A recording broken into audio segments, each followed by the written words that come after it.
if I could go back, when I was 17 and I started playing professionally, one of the areas that was non-existent then was support and guidance for young players coming into the game and how to handle the different aspects of playing professional cricket.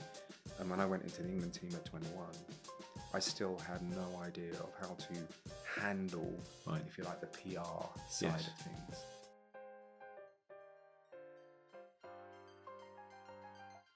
So I'm delighted to start this new series with a very special guest and client, made even more unique by recording it at an iconic sporting arena known across the globe, and one where our guest today has enjoyed considerable success.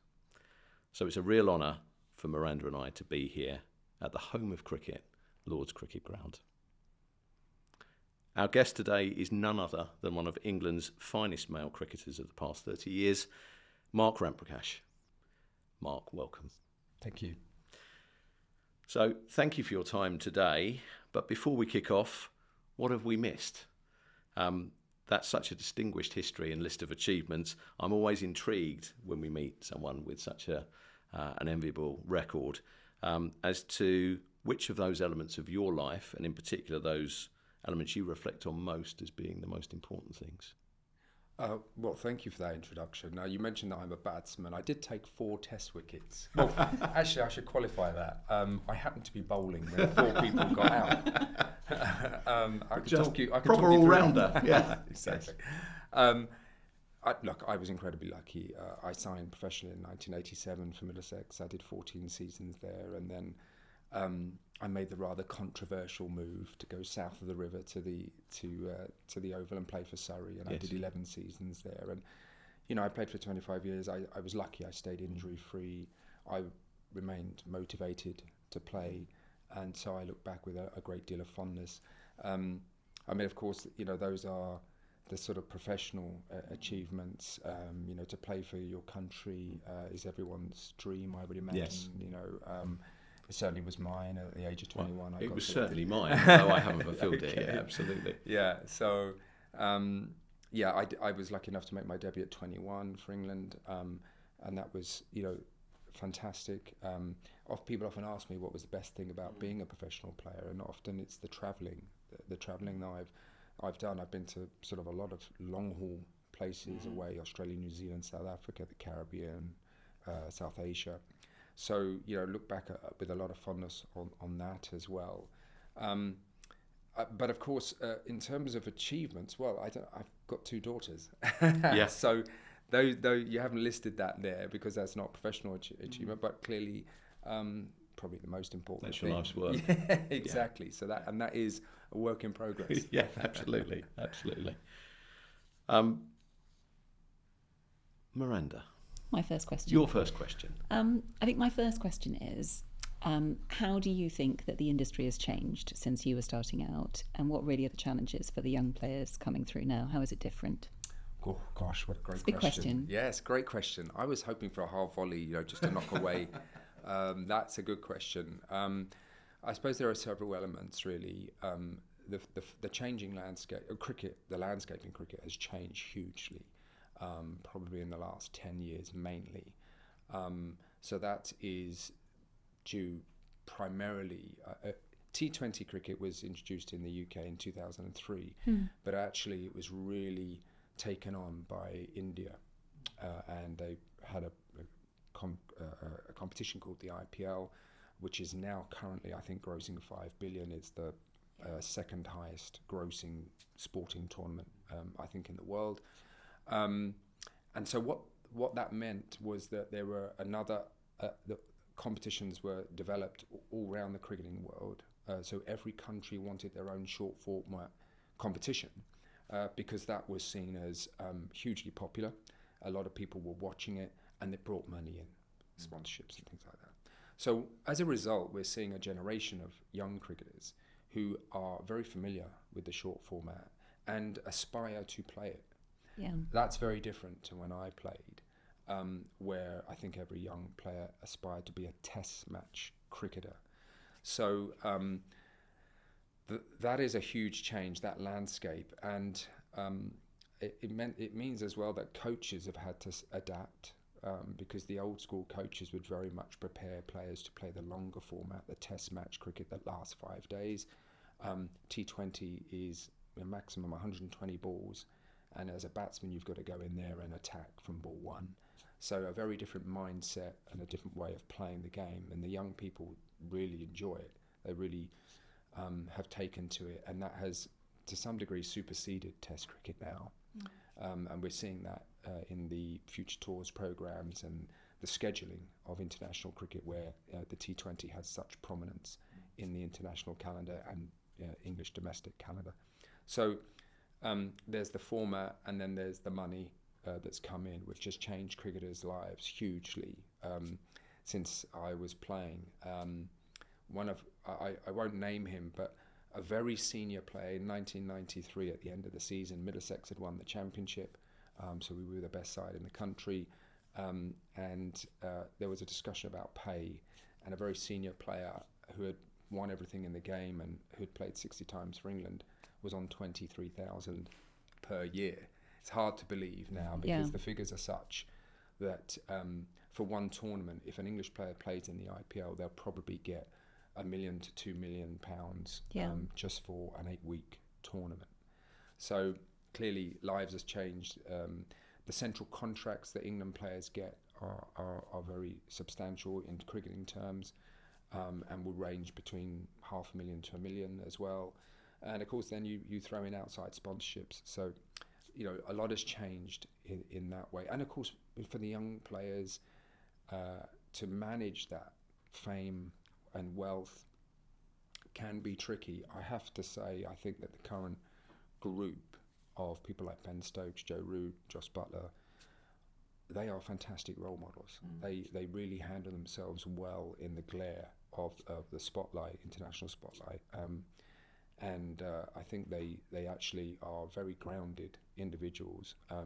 So really, really nice for young players coming into the England dressing room to have those types of guys, characters, well-rounded characters that they can relate to.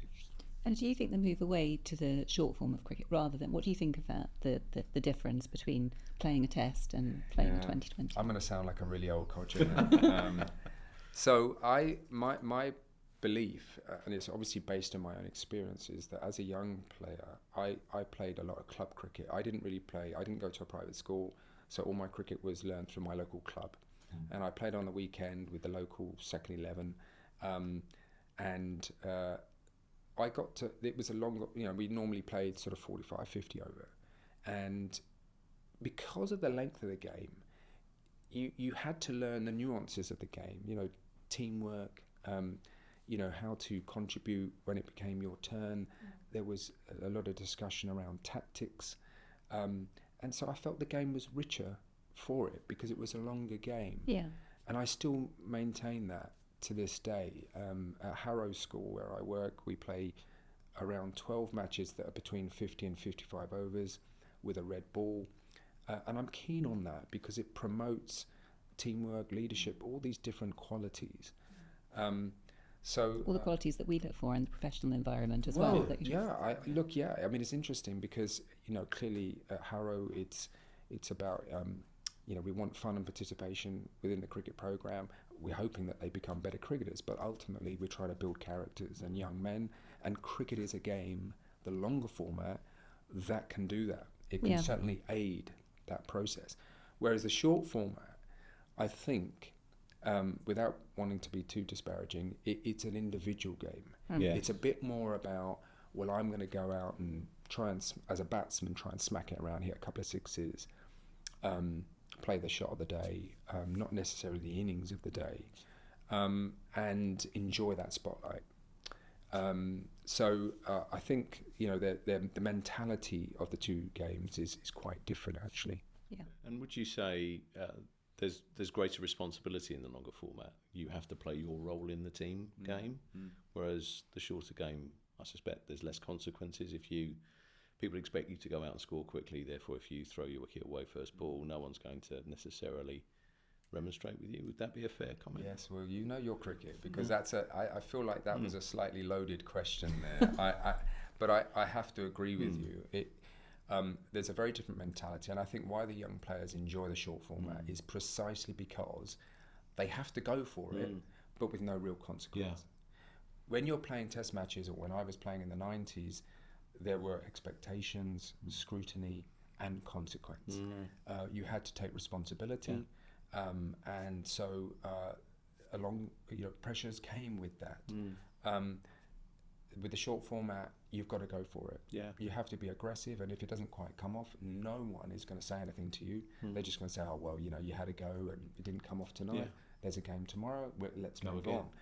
Interestingly enough, in the current climate, when McCullum and Stokes took over the test side, they've actually tried to install that type of mentality in test match cricket, which is the first time really it's ever been done.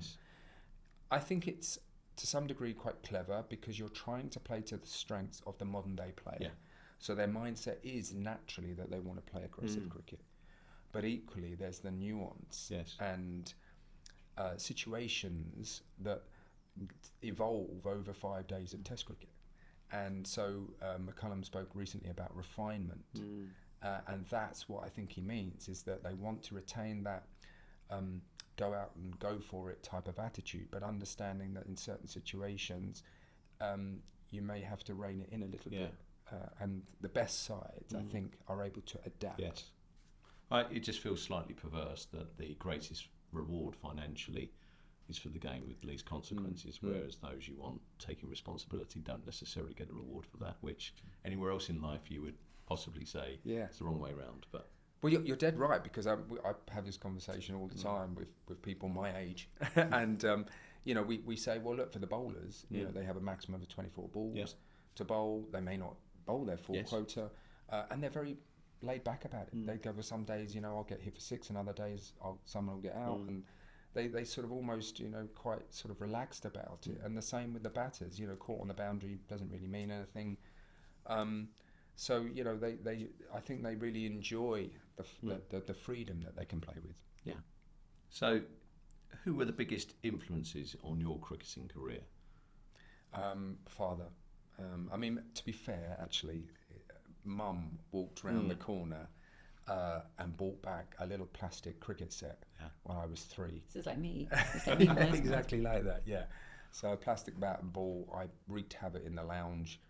And then I dragged, as I got older, my dad outside, and we had a long concrete driveway, and we would just play out there for hours. It's where the love of hard pitches came from. Yes, exactly. The ball coming onto the bat. But that play, and whenever I speak to parents now, I always say that play is so important with a softball, and also the freedom to sort of play and just enjoy the game, with a little bit of. I mean, to be fair, Dad did tell me how to hold the bat and stand, but through play things developed. We had a pivotal moment in my life when we moved house when I was 8 years old, and we moved about 20 minutes away, and we went for a walk round the corner, and there was a local cricket club. My dad joined and I went along, and that's really how I started to get into more organised cricket. I got asked to go for a trial, actually. So I played for that club against another team and did okay, and a coach put me forward for a trial. This was a very big day because my whole family came. My sister got dragged along, and it was an under-11s via an under-12 private school. I was put in at number 3. Now, the 2 openers put on over 100, which was brilliant. They batted so well, they had to drag them off. I went in at number 3, missed a straight one third ball, which was the first of many straight ones I missed in my career, and a bit of a tantrum came on. Anyway, I managed to somehow get selected for Middlesex under-11s, which was really important. I mean, I look upon that as real fate. Very lucky to get included, because I got to practice then through the winter. And I had a very good coach there, a gentleman who had played for Middlesex for many years. What was his name? Jack Robertson. Scored over 40,000 first-class runs. He used to turn up immaculate in his whites with his Middlesex jumper, hair slicked back. Didn't say a great deal, which is at odds with a lot of modern-day coaches who endlessly talk.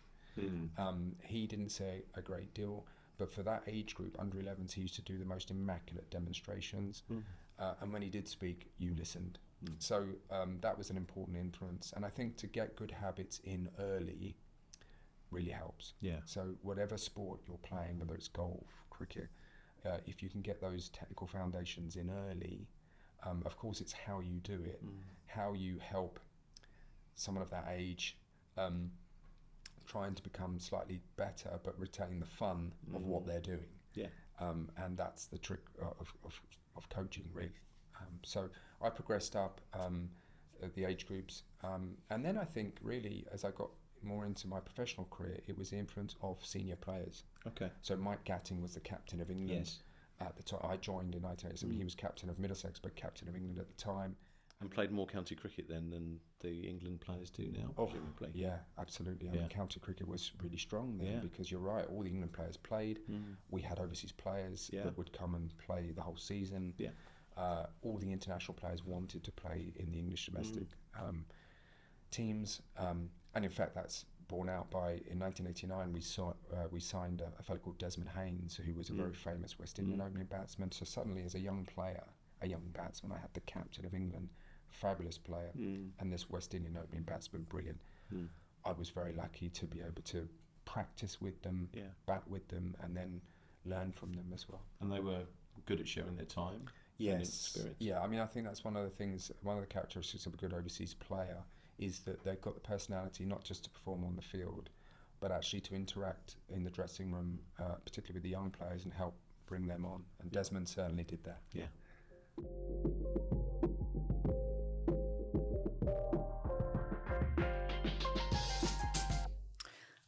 Just moving on to a slightly different topic, I wanted to ask you about the 2023 report of the Independent Commission to Equity in Cricket, and what you think about that, and whether you think that that's brought changes or will bring further changes. Well, the report was quite wide-ranging. I don't know, everything contained in the report, but some things did jump out at me. I thought that in terms of board representation within English domestic cricket, it was really important to see more diversity within those boards, and I'm happy to say that Middlesex have that. I think the recommendation was maybe 25%, 30% diversity, that's gender and ethnicity, and Middlesex have certainly done that. There are some very well qualified people who are on the board, and that adds a richness and diversity to the board. So I'm really pleased to see that. Having said that, within the spine of the club in the terms of decision making, so if you look at CEO, chair, director of cricket, head coach, club coach, head of the academy, they're all from one ethnicity. And for Middlesex's own particular circumstances in northwest London, it is a very diverse county. Yeah. We have a lot of representation, particularly from South Asian backgrounds, between 11 and 15. But in the last 20 years, not one has gone on to establish themselves in the Middlesex first 11. Now, that is hard to understand. I'm being quite diplomatic here.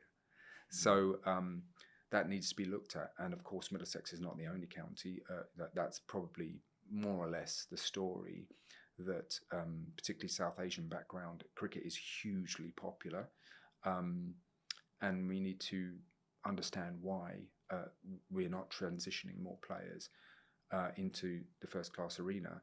We've seen the emergence of something called SACA, the South Asian Cricket Academy, which actually has had quite a lot of success in having a team that is giving opportunities, that play counties, and some counties have signed on some players. So, whether it's conscious or unconscious bias, who knows?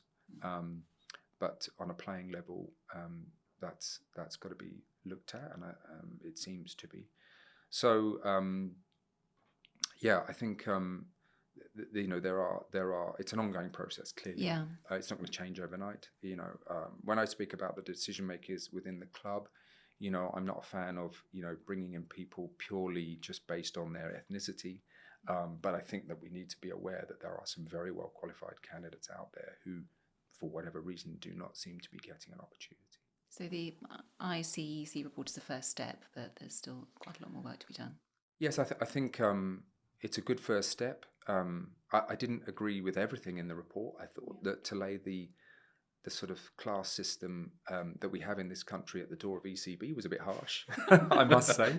I don't think they can quite take responsibility for that. Regenerating cricket in state schools education has to come from the government. Or a partnership with private enterprise or whatever. That's something that I think the government have to sort of lead the way there a little bit.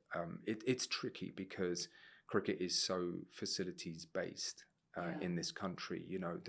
Because of the winter, we need indoor cricket halls, and then of course when the summer eventually does come, you need grounds, you need ground staff to provide good facilities. It is tricky, and of course at the moment there's a big debate about the private schools having those facilities. I work at a prominent school with fantastic facilities, and there are some really good discussions, I think, about more support to the local community. Does that happen now? Well, yes, we're trying to engage more with MCC Hub. So MCC Hub is aimed at state school kids, some good cricketers. They use our indoor facilities in the winter, and they have some matches on our facilities during the summer that we are trying to support London schools as well with some fixtures. And we also are trying to support. There's some initiative around the primary schools, and trying to get people in, coaches, to have little cricket session there. So within the local community, I think the school is very aware that these things are need to happen, and actually it's good for the school as well as the local community. I mean, how do you encourage more young people to take up cricket rather than football, which is certainly in this country is perhaps more prevalent than cricket? But how do you do that? Is there enough work that's being done? You mentioned at primary school level it's important to try and encourage children at that age group. Yeah, there's no easy answer to that. You've got various charities like Chance of Shine, Lord's Taverns, who are doing great work and trying to have initiatives. Middlesex have got something new called Middlesex in the Community, where they're trying to really support local boroughs and coaches doing work. Again, I come back to facilities. There is something going on in the domestic game currently, which in future years may provide quite a lot of money coming into the game. Now, where that money goes is really important, because we don't want it to go into players' pockets and agents' pockets. It needs to go to grassroots. It needs to be targeted. I think indoor facilities are really important. I think indoor cricket actually it can be great fun and can keep the interest of people throughout the winter months to then continue that, hopefully, whether it's for a local club or their school during the summer. Have you seen Freddie Flintoff's Field of Dreams on this topic? I haven't actually. I've heard really good things about it. It certainly caught the imagination of a lot of people, and they really seem to enjoy it. So it would seem to be a success. Yeah. You mentioned earlier, Mark, around the likes of Joss Butler and Ben Stokes, Joe Root as really good role models and great at coping with global media. Obviously, media attention has been a big part of your career. And the Strictly experience was obviously a very different experience to the cricket experience. Did you find that you had to become more and more skilled in dealing with the media? Did you ever use the media to sort of influence? And how big a change was that for someone who was a sportsman first and foremost? Yeah, if I could go back, when I was 17 and I started playing professionally, one of the areas that was non-existent then was support and guidance for young players coming into the game and how to handle the different aspects of playing professional cricket. And when I went into the England team at 21, I still had no idea of how to handle, if you like, the PR side of things. I just thought, well, I play cricket and then when I leave the ground, that's my private time. It didn't work out that way. So looking back, I mean, now it's really, I really feel like I want to help mentor and guide young players through those situations. I think and with the emergence of social media and and the, in a good way, the publicity that cricket gets, that is a positive. Yeah. But equally, you need to know how to use it and appreciate that it is an important aspect. I didn't. Yeah. I didn't think it was a particularly important aspect. I thought, well, if I play well, I'll get selected. I'm not interested in. And I was quite introverted. That was my personality as well. Quite private, quite introverted. Didn't particularly aspire to be in the spotlight. So the attention that came along to start with was quite nice. Yes. And then, of course, when it flips and people start to write disparaging things about you, quite critical things, negative things, that is tough to handle. Yeah. And you can try and stay away from it, but you guarantee that your best mate will ring you up and say, "Oh, did you see what so-and-so said?" Cheers, thanks. Yeah. I was trying not to read that. Yeah. So, yes, I think there's more training now, more preparation and understanding of the media, and to take the rough with the smooth. The environment within cricket has changed, actually. Sky Sports is a different animal now to what it used to be. Yes. I can remember, programs that were really, and certain individuals that were very, very critical. Yes. That has changed. I think they realise they've got a product to sell. Yeah. And actually, by doing it down all the time is not good for the sport and not good for the viewing figures. So I think they have some very skilled people that work with Sky and are very good at, their coverage is superb. Yes, it is. Within the written media, of course, again, very knowledgeable people.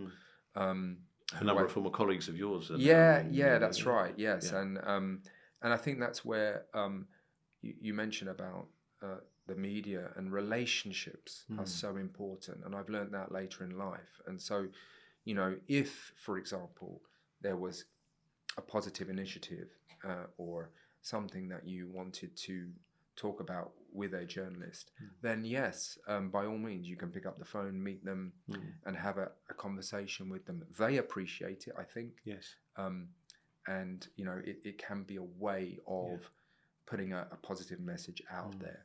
So I've come to realise that in time. Well, it is an industry now, isn't it? In a way that certainly when I grew up watching cricket, it was the test matches that were on terrestrial television, because there wasn't necessarily satellite TV at that stage, showing my age. But now there is saturation when it comes to cricket. You can watch everything from the IPL through to tests wherever you are in the world. And with that coverage, I guess, comes the media machine that you talk to. But yes, it's a really significant change, particularly when you sort of think back. It was only 25, 30 years ago that Sky... Yeah. And there are other aspects of that, of course. So you look at the top stars, the social media, any Tom, Dick and Harry can have an opinion on how well you played. Yes.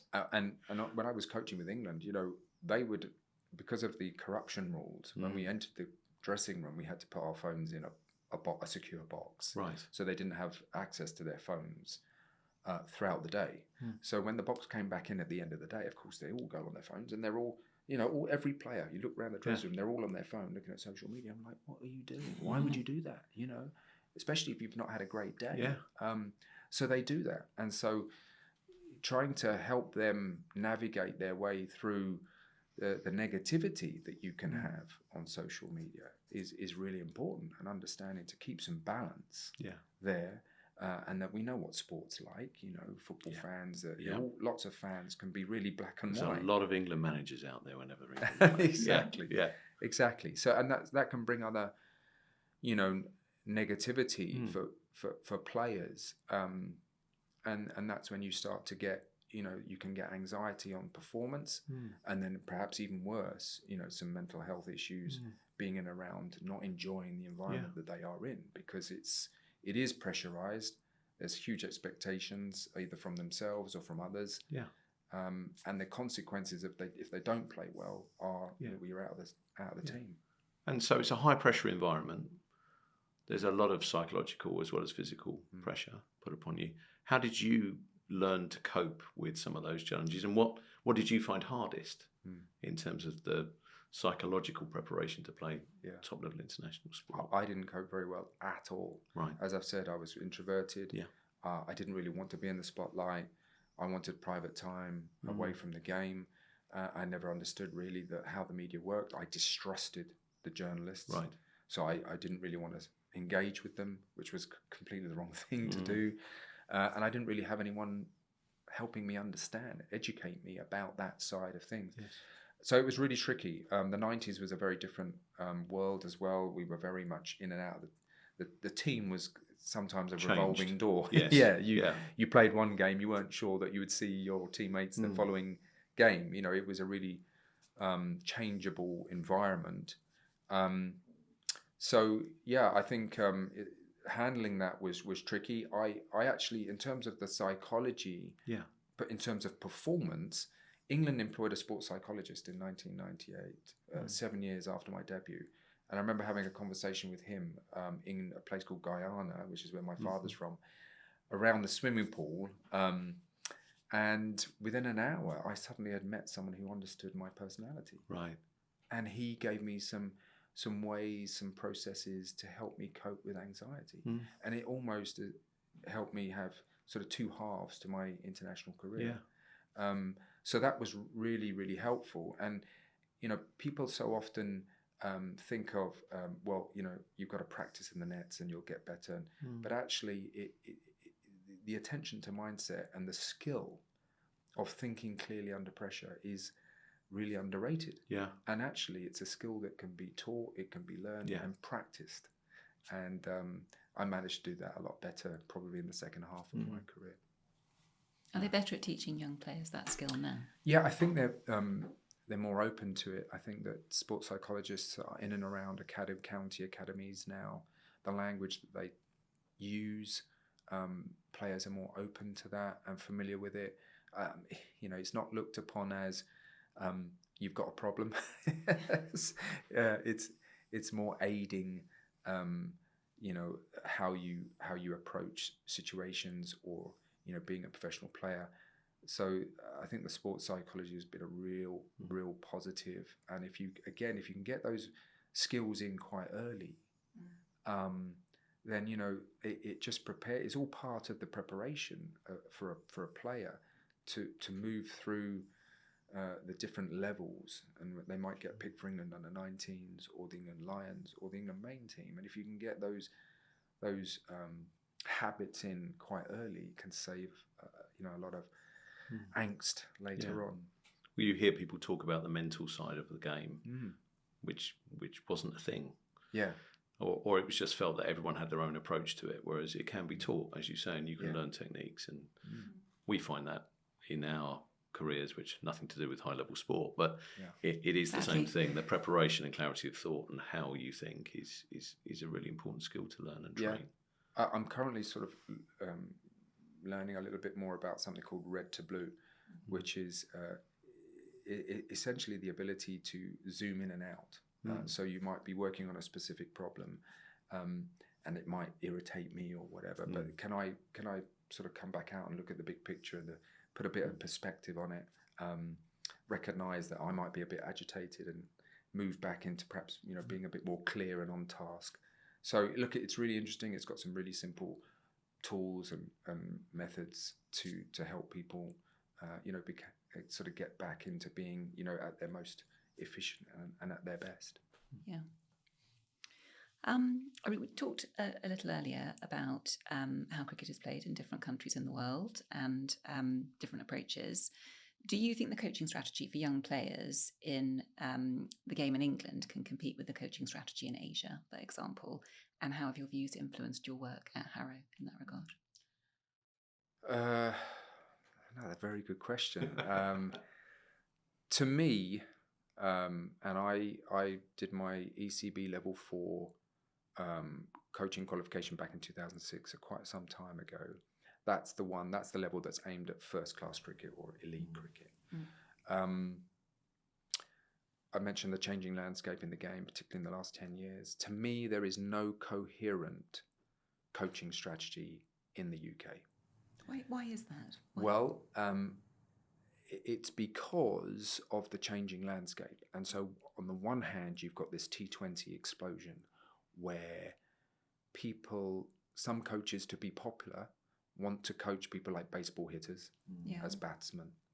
And then, of course, you've got your more traditional coaches who look at the longer format, want to put good foundations into, good technical basics into young players, which can sometimes take time and practice. Maybe not quite as much fun, depending on how you view things. So there's this disconnect between the individual coaches, and I think the governing body, I don't think they've been particularly clear or helpful in determining an overall strategy. So my own philosophy is that as young players, I want to challenge them to try and be good at everything. So my great example is Joe Root or now Harry Brook. I could use Rohit Sharma or Virat Kohli, that play all formats very well. So these guys, the guys I've mentioned, are all brilliant at Test cricket, but they're all very, very good at T20 cricket. So they can adapt. I really like that. I like to challenge young players to try and adapt. And because they're young, they're finding out whether they can be good at everything or whether they have a particular skill in one. So I wouldn't particularly want to see them specialise at the age of 13 or 14, that they just want to be a T20 player. Ultimately, it's their choice. But as a coach, I feel that coaches should be qualified and have a want to help the player develop all aspects of their game. Yeah. So in terms of a comparison with Asia, is that whilst the IPL is driving cricket forward, and there is a lot of innovation in and around coaching in Asia, and they've got the money to back it up, and they're now looking at launch angle from batsmen, trying to hit sixes, and they've got mechanisms to sort of see the bat path and to recreate that. So they're coaching in different ways, and some of the training methods are really interesting and different. By and large, they still subscribe to batsmen having a good foundation, good technical basics. So if you look at their players, they all hold the bat in a fairly orthodox fashion and stand in a fairly orthodox fashion. How long that will last, I don't know.